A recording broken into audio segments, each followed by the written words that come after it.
tarde a todos, boa tarde a todos que nos acompanham também pela rede social. Estamos dando início à última palestra do nosso evento, o ensino da história em contexto indígena, um desafio da educação no estado de Roraima. Com a palestra as reflexões acerca da produção historiográfica, espaços de disputa e a luta pela educação, com o professor Geisel Bento Julião, pós-doutorado pela PUC de São Paulo. Convido agora o professor Geisel a tomar seu lugar no dispositivo.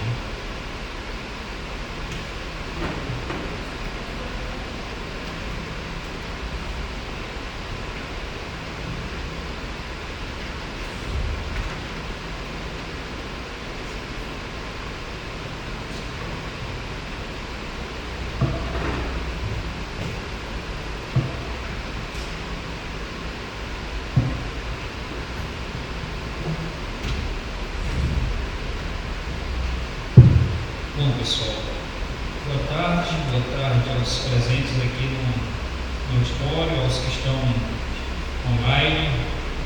Como já foi apresentado, eu sou o professor Geisel Bento Julião, sou do povo Abixana, lá da região do Tabaio, do município de Alto Alegre, em especial da comunidade indígena Anta, terra indígena Anta. Por questões profissionais, já faz alguns anos que eu estou residindo em Boa Vista, mas ainda tenho casa e todo final de semana eu estou na minha comunidade. Minha mãe ainda é viva e sempre eu costumo almoçar com ela aos finais de semana. Atualmente eu sou professor indígena e sou concursado já fazem mais de 20 anos, estou na educação escolar indígena também já há 25 anos e hoje eu trabalho no Departamento de Educação Escolar Indígena, Secretaria de Educação. Além do departamento, eu estou também no Conselho Estadual de Educação, onde sou conselheiro, represento dentro do Conselho a Organização dos Professores Indígenas e, uma vez ou outra, contribuo bastante também com a formação de professores no CEFOP, o nosso Centro de Formação, e também em alguns programas de pós-graduação, em especial da UER, onde a gente colabora em bancas, em orientações, algumas outras atividades. Bom, e me foi convidado, hoje eu fui convidado para poder fazer uma reflexão acerca da produção historiográfica, espaço de disputa e luta pela educação. E eu lembro que agora recentemente eu li um trabalho de especialização de um amigo meu, também uma especialização no campo da história, onde ele discutia esse primeiro tópico, justamente a produção historiográfica. E aí, quando eu estava preparando para fazer essa fala, eu recorri um pouco ao trabalho, tendo em vista que não é meu campo específico de pesquisa, eu tenho pesquisa, meu campo de pesquisa é currículo da educação escolar indígena, mas também, enquanto professor de escola indígena, trabalhei muito tempo, diretamente com os alunos, a gente tem alguma experiência.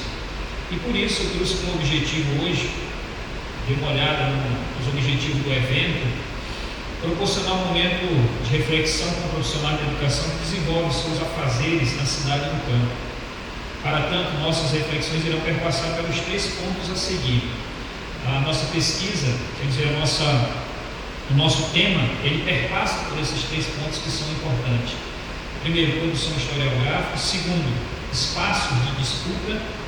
E terceiro, a luta pela educação. São 3 pontos importantes de discussão e por isso a nossa discussão, a nossa fala, ela tem como objetivo perpassar, fazer uma breve reflexão, como nos foi proposto, por esses três pontos especificamente. Bom, comecemos pelo primeiro ponto e falando um pouco sobre a produção historiográfica. A historiografia é o estudo de como a história é escrita e como nossa compreensão histórica muda com o tempo. E aí eu trouxe um exemplo daquilo que eu tenho mais conhecimento, mas eu acredito que, dependendo do contexto social onde você esteja, ele faz muito sentido. Até décadas recentes só era possível encontrar textos sobre a história dos índios roraimenses escritos por autores não indígenas. Essa história, ao ser contada, em muitos casos trazia caráter pejorativo e preconceituoso, retratando o índio como um ser selvagem, preguiçoso, alguém pouco dado ao mercado de trabalho. Com o passar dos anos, surgiram autores, inclusive indígenas, que passaram a reescrever a história nativa em Roraima. Esse fato nos levou a ter uma história diferente, ou ao menos ter o outro lado da história indígena em Roraima. Eu mesmo já publiquei recentemente um artigo que fala sobre as lutas e conquistas do movimento indígena organizado em prol da educação escolar indígena em Roraima. E esse meu esforço, ele é uma tentativa de trazer para a academia ou para quem lê os textos o protagonismo indígena, porque muitas das vezes nós vemos nos escritos, naquilo que a história conta, como se os direitos, por exemplo, que nós possuímos hoje no campo da educação escolar indígena, como se eles fossem algo dado.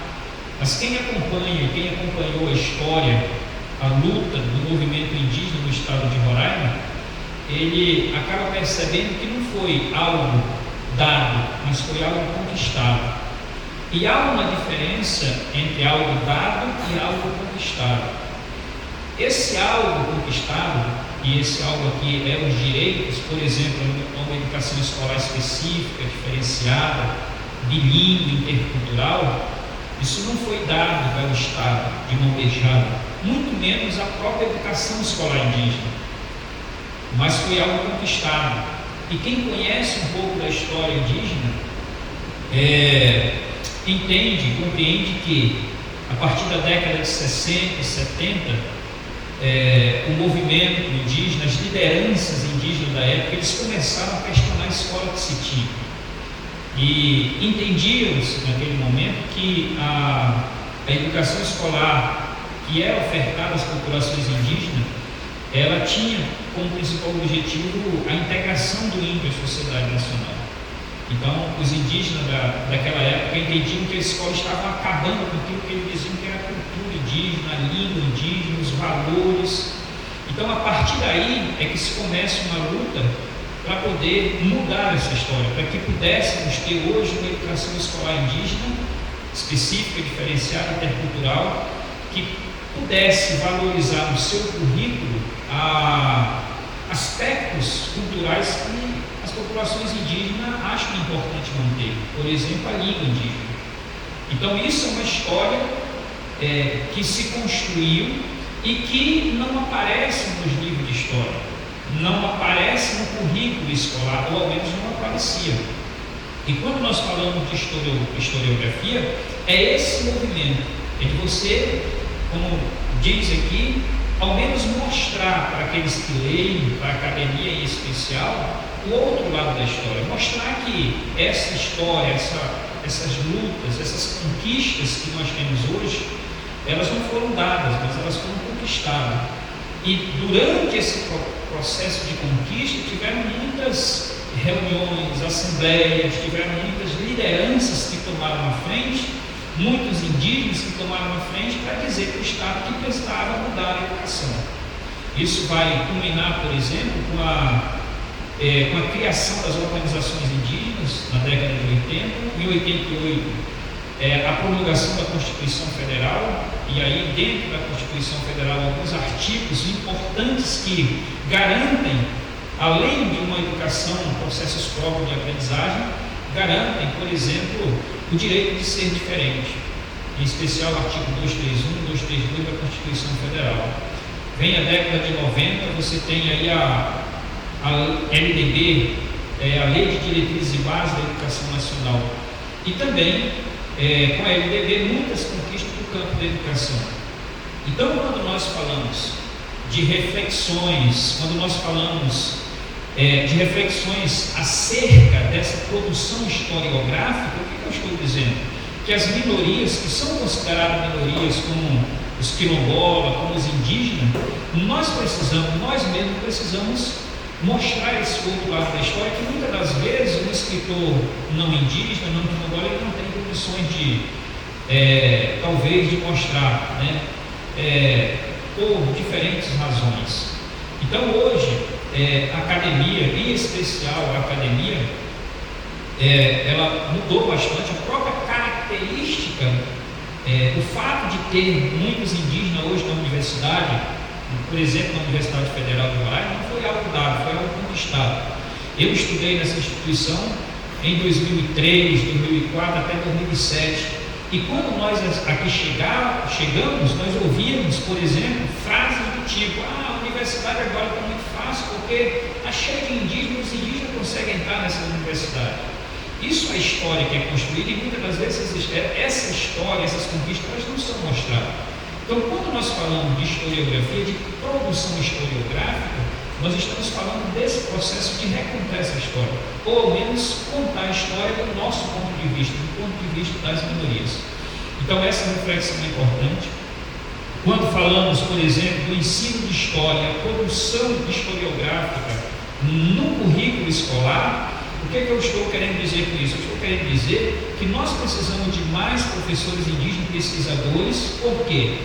Que contem essa história, que escrevam essa história, que deixem registrada essa história, porque isso é importante para que os nossos estudantes indígenas, novas gerações que não participaram daquele processo de luta da década de 70, 80, 90, que eles possam saber como que ocorreu, não do ponto de vista, por exemplo, dos não indígenas. Com todo respeito aos não indígenas, contribuíram muito e continuam contribuindo com o nosso processo de conquista, mas agora nós estamos aqui para dizer que nós estamos adentrando a academia também para contar a nossa versão das histórias.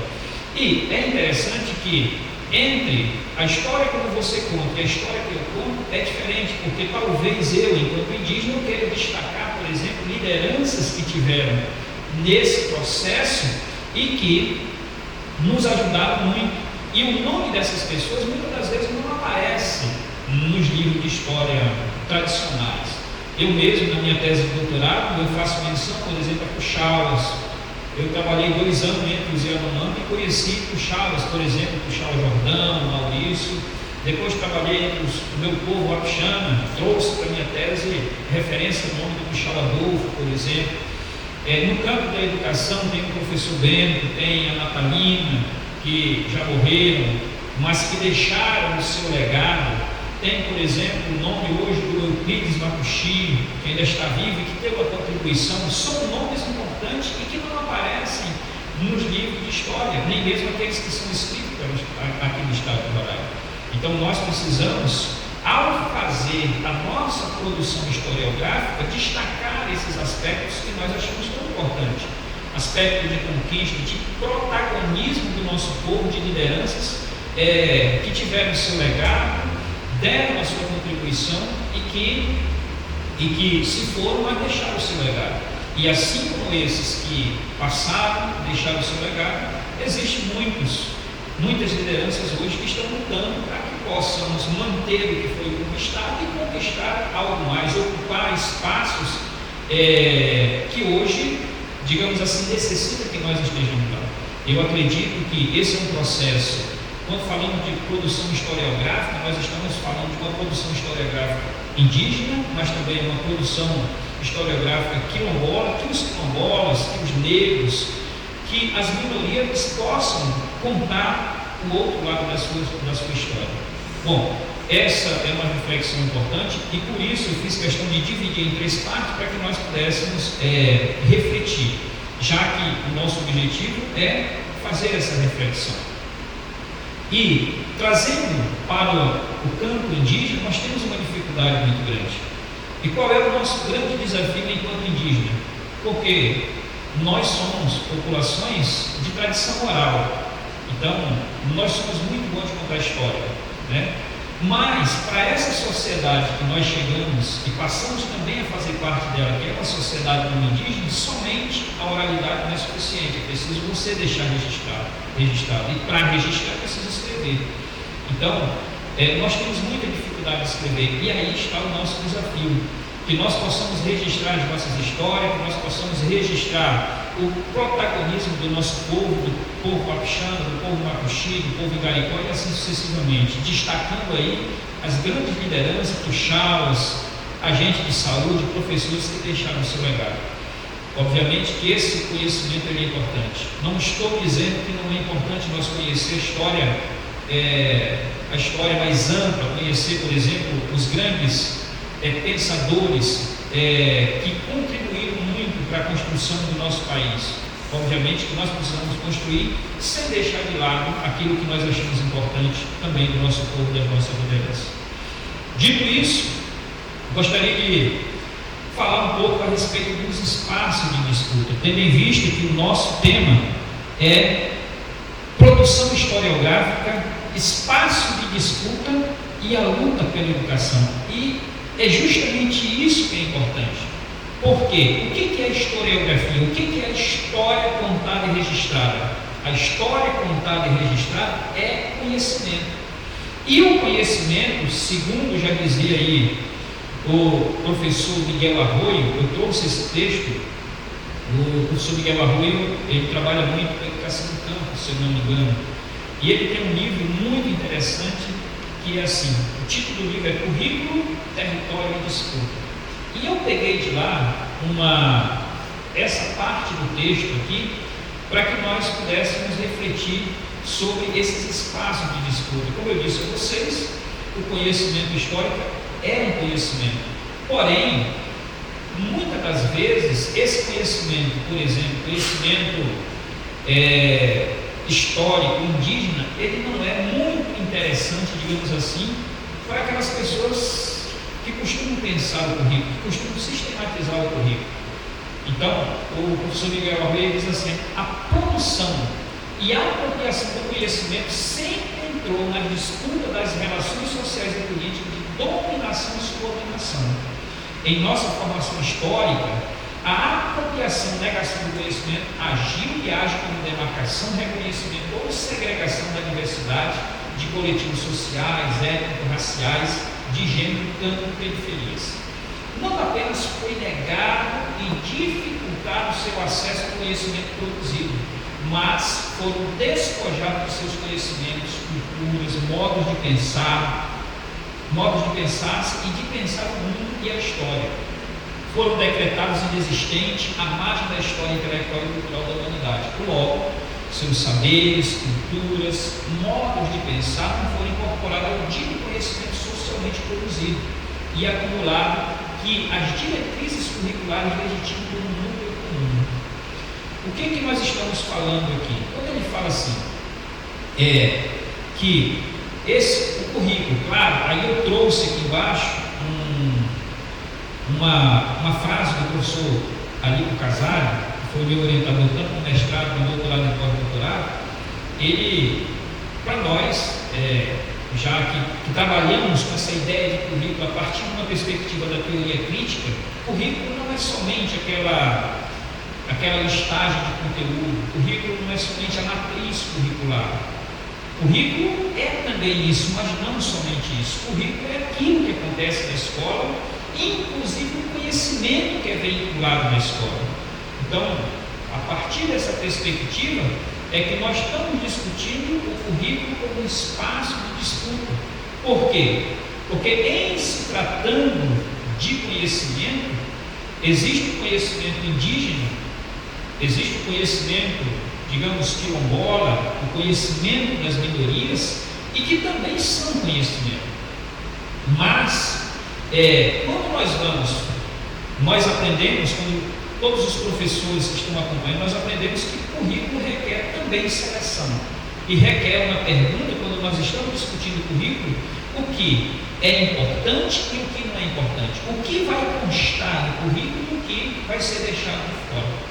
E é por isso que o professor Miguel Barroy disse que há uma luta constante, uma disputa por esse campo. Por quê? Porque para algumas pessoas o conhecimento indígena, por exemplo, não é importante, portanto ele não deve fazer parte do currículo.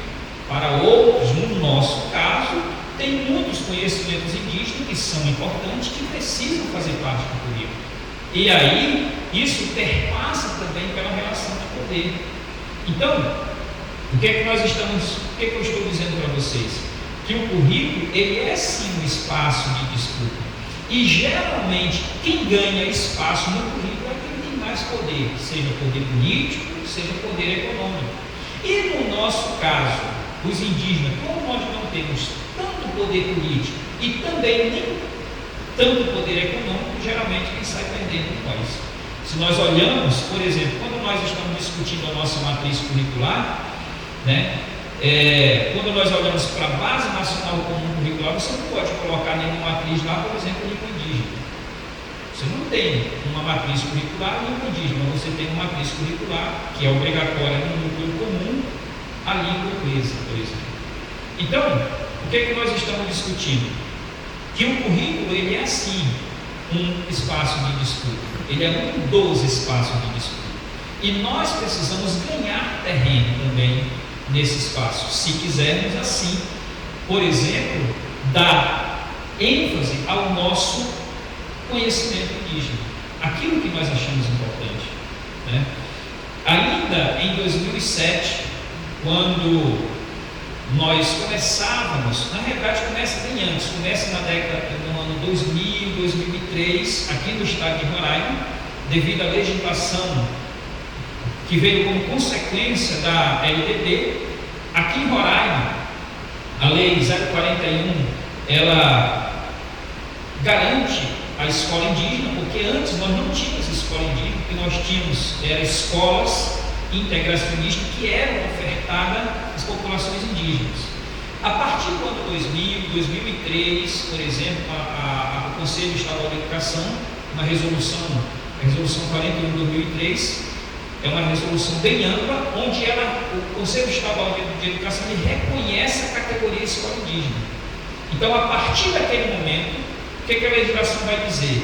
Que toda escola que está localizada em terra indígena, ela passa a se chamar Escola Estadual Indígena Fulano de Tal. Então, a partir do momento em que o Conselho Estadual de Educação ele reconhece a categoria escola indígena, então houve a necessidade de nós discutirmos uma matriz curricular indígena. Então, tinha algumas disciplinas que nós conseguimos assegurar na matriz curricular, mas que não foi no núcleo comum, não foi na Base Nacional Comum. Então, nós aumentamos, por exemplo, no ensino médio, naquela época, o obrigatório era 800 horas. A nossa matriz ela tem 1000 horas. Então, por quê? Porque houve a necessidade de se assegurar algumas disciplinas que nós achávamos importante que os nossos alunos tivessem. E essas disciplinas eram específicas da educação escolar indígena, por exemplo, antropologia, prática de projetos, língua indígena, arte indígena. Então, foram 4 disciplinas que foram agregadas à matriz curricular e que hoje funcionam. Então, desde 2007, a nossa matriz curricular já tinha 1000 horas ano. A educação não indígena, somente agora recente é que passou para 1000 horas, antes era 800 horas no ensino médio. Então, o que eu estou dizendo com isso? Eu estou dizendo que o currículo, ele é sim um espaço de disputa. E, se quisermos que os nossos conhecimentos, eles também estejam presentes no currículo da escola, nós precisamos lutar por isso. E aí é que vem o terceiro ponto da nossa discussão de hoje, que é a luta pela educação, né? Então, a luta pela educação, ela ocorre aqui, desculpa porque eu tinha esse slide aqui anterior, eu esqueci de apagar. Mas a luta pela educação, ela ocorre em diversos contextos, em diferentes lugares, reflete a diversidade, a complexidade da questão educacional no Brasil. Então, o que eu estou dizendo para vocês, só para que nós possamos, você não possa perder a linha de raciocínio. O que eu estou dizendo? A nossa fala ela tem 3 pontos específicos. Nossa reflexão, primeiro, perpassa por uma questão de produção historiográfica. O que eu estou dizendo para você? Eu estou dizendo que a história ela é contada de acordo com o interesse. Então, quem conta a história tem interesse. Muitas das vezes, quem contou história indígena em épocas anteriores não trouxe para essa história aquilo que você, que é indígena, por exemplo, acha importante. Então, em algum momento, nós precisamos recontar essa história agora do nosso ponto de vista, destacando pessoas, lideranças, que para nós é importante. Talvez os bandeirantes sejam importantes para aqueles que contaram a história anteriormente. Para nós não seja, talvez para nós não seja tão importante. Para nós o mais importante é destacar na nossa história as lideranças que conquistaram, que lutaram pela conquista do nosso direito. Então, isso é uma produção historiográfica. Eu estou dizendo que nós temos um desafio muito grande, nós indígenas. E qual é o nosso desafio? É poder registrar essa história que é contada por nós. Eu disse também para vocês, falando de espaço de disputa, é que o currículo escolar ele é um espaço de disputa importante. E nesse espaço de disputa, geralmente envolve relação de poder, tanto político quanto econômico. Quando eu estou dizendo político, eu estou falando mesmo, por exemplo, do legislativo. Quem é que faz as leis?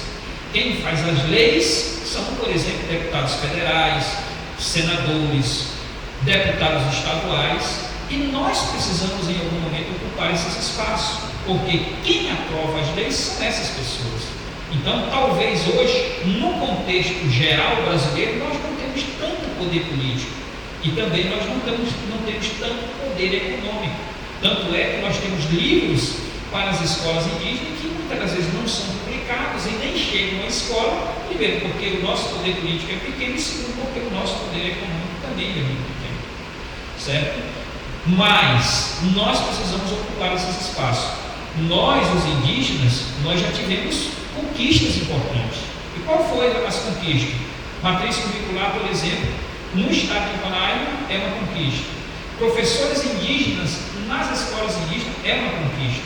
Porque ao invés de você ter um nome indígena, volto a repetir, nada contra os nomes indígenas, mas quem está lá é um professor indígena que participou durante muito tempo do movimento, que conhece a história do movimento e que ele pode, em algum momento das suas aulas, trazer para as suas aulas aquilo que ele acha importante a respeito da história indígena.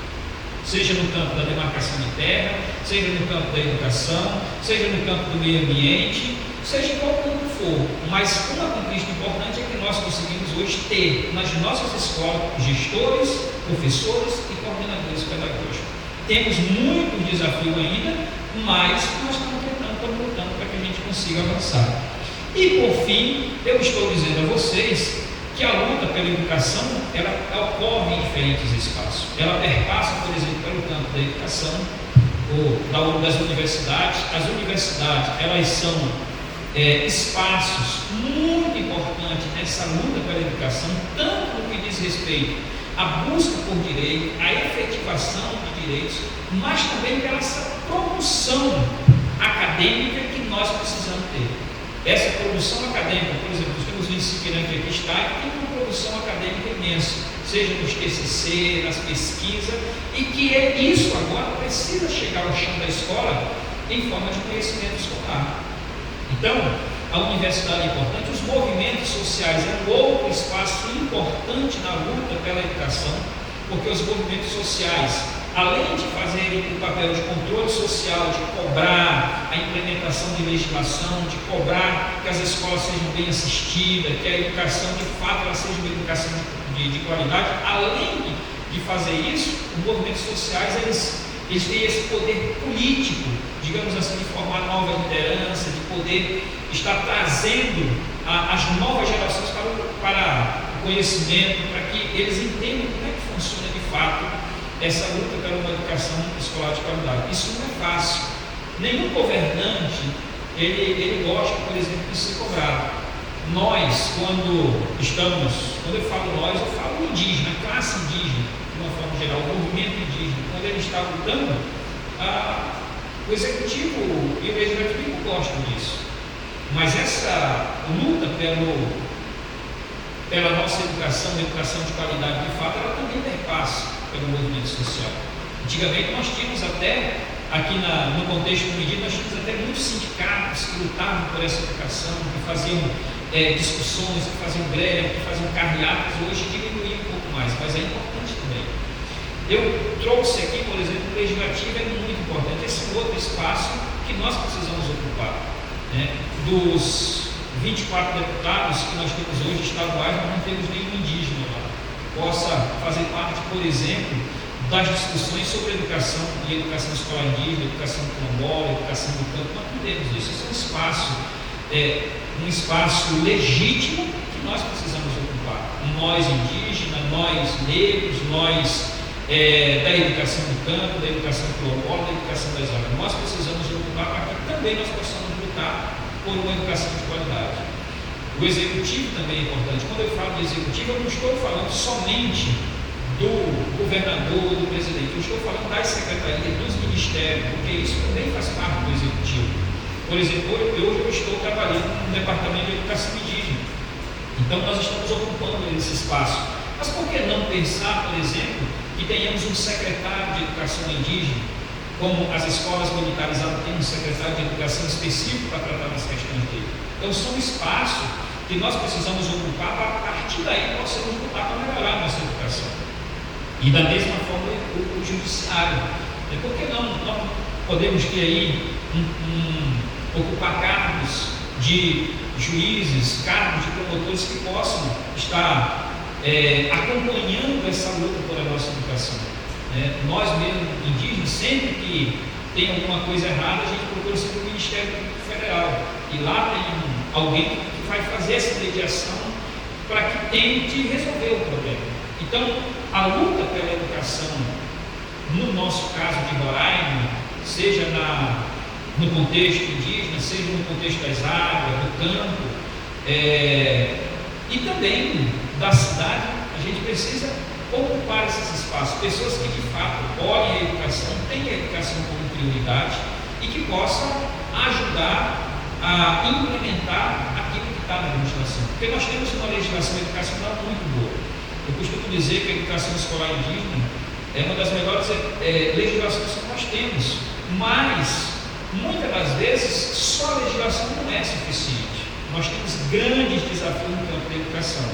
Por exemplo, eu costumo dizer que a educação escolar indígena é muito cara, porque é uma educação onde as escolas ficam distantes, precisa de construção. Então, para que nós consigamos construir a escola numa comunidade, por exemplo, lá no Iramutã, é muito difícil, porque precisa levar tudo, levar cimento, levar areia, tudo.